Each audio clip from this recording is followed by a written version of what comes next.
नमस्कार, स्वागत है हमारे यूट्यूब चैनल भोजपुरी पेज में और मैं हूं आप सबका दोस्त भाई अजीत यादव। दोस्तों, प्रमोद प्रेमी यादव जी के एक नए गाने का ऑफिशियल पोस्टर को लॉन्च किया गया है, जिस गाने का नाम दिया गया है चुमा ले हाई में राजा जी भोर कैले।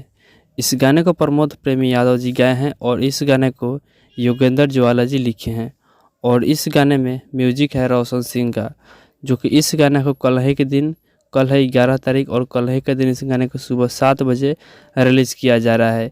एंगल म्यूजिक यूट्यूब चैनल पर इस गाने को रिलीज़ किया जाएगा, जो कि ये गाना बहुत ही तगड़ा गाना है।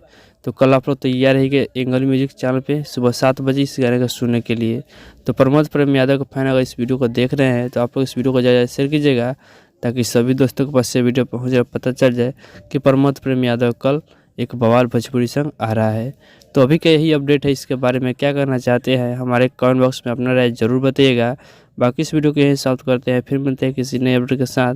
तो हमारे इस चैनल पर पहली बार आए हैं तो चैनल सब्सक्राइब जरूर कर लीजिएगा, क्योंकि इस चैनल पर प्रमोद प्रेम यादव का हर अपडेट सबसे पहले आपको मिलेगा।